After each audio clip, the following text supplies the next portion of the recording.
एक गांव में मोटू अपने दोस्त पतलू के साथ रहता था और उनके साथ मोटू का छोटा भाई मोंटी भी रहता था।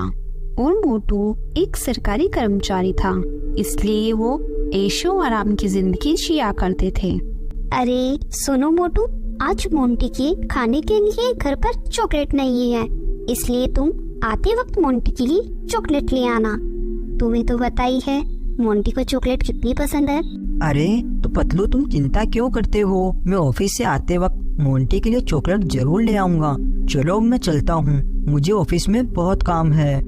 शाम को आते टाइम मोटू एक चॉकलेट वाले के पास जाता है। अरे भाई, चॉकलेट कैसे दी है आपने? अरे भाई साहब, बहुत फ्रेश चॉकलेट है, आप एक बार खाकर तो देखिए। हाँ तो भाई, तुम ऐसा करो, जो तुम्हारे पास अच्छी अच्छी चॉकलेट है वो सभी मुझे दे दो। लेकिन भाई साहब, मेरे पास बहुत महंगी महंगी चॉकलेट है।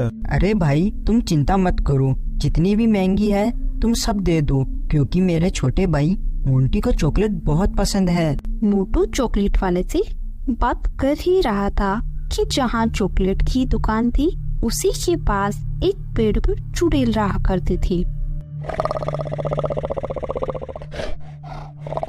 चुड़ैल ने मोटू की सारी बातें सुन ली।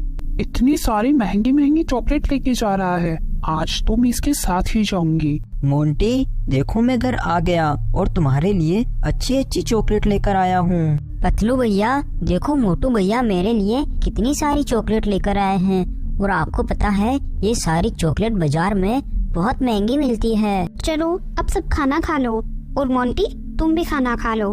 और मोंटी उसके बाद ये चॉकलेट खाना, मैं चॉकलेट को रसोई में रखाता हूँ। फिर पतलू सारी चॉकलेट रसोई में रख आता है और वो चुड़ैल मोटू का पीछा करते हुए आई थी।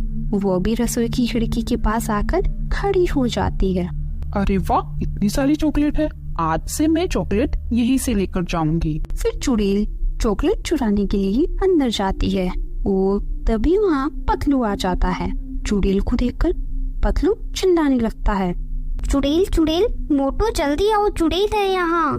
फिर मोटू वहाँ आ जाता है। सुनो पतलू, जल्दी से अघोरी बाबा को बुलाते हैं और इसको पकड़वा देते हैं। अरे नहीं नहीं, तुम लोग ऐसा मत करो, अघोरी बाबा को मत बुलाओ। क्यों? अब तुम्हें डर क्यों लग रहा है? चोरी करते हुए तो नहीं लगा? शर्म नहीं आती एक बच्चे की चॉकलेट चुराते हुए? शर्म तो बहुत आती है, लेकिन एक माँ अपने आप को रोक नहीं पाई, इसलिए मैं यहाँ चॉकलेट चुराने आ गई। माँ? कैसी माँ? क्या कहना चाहती हो तुम? मैं आपको सब कुछ बताती हूँ। मेरा नाम प्रिया है, मेरी भी एक बेटी है कोमल। मेरे पति मजदूरी का काम करते हैं और मैं झाड़ू बर्तन का काम किया करती थी। तो एक दिन मेरी बच्ची ने मुझे चॉकलेट लेकर आने को कहा था और मेरे पास पैसे नहीं थे, तो मैं मेरी मालकिन से हाथ जोड़कर और पेड़ पड़कर पैसों का जुगाड़ किया। फिर मैं जैसे ही चॉकलेट लेकर घर जा रही थी तो मेरी थैली से निकलकर एक चॉकलेट नीचे गिर गई। तो मैं जैसे ही चॉकलेट उठाने गई तो मैं इधर उधर नहीं देखा, तभी मेरा एक ट्रक से एक्सीडेंट हो गया और मैं मर गई। लेकिन मेरी आत्मा को शांति नहीं मिली, इसलिए मैं एक चुड़ैल बन गई। मैं चॉकलेट बस मेरी बच्ची के लिए चुराती हूँ। अरे हमें माफ कर दो, हमने तुम्हें गलत समझा और पता नहीं क्या क्या बोला। तुम्हारी आत्मा तुम्हारी बेटी के लिए भटक रही है, लेकिन अब तुम चिंता मत करो बहन। जितनी भी चॉकलेट मैं मेरे छोटे भाई मोंटी के लिए लाऊंगा, उतनी ही चॉकलेट मैं तुम्हारी बेटी कोमल के लिए भी लाऊंगा। आज के बाद तुम्हारी बेटी कोमल कभी महंगी चॉकलेट के लिए नहीं तरसेगी। क्या आप सच कह रहे हैं? हाँ बहन, मोटू बिल्कुल सही कह रहा है। आप हमें कोमल से मिलवा दीजिए। आज के बाद उसे अभी चॉकलेट के लिए तरसना नहीं पड़ेगा और ना ही आपको उसके लिए कोई चोरी करनी पड़ेगी। फिर चुड़ैल मोटू और पतलू को अपने घर ले आई और उस दिन के बाद से मोटू कोमल के लिए भी उतनी ही चॉकलेट लेता जितनी मोंटी के लिए लाता।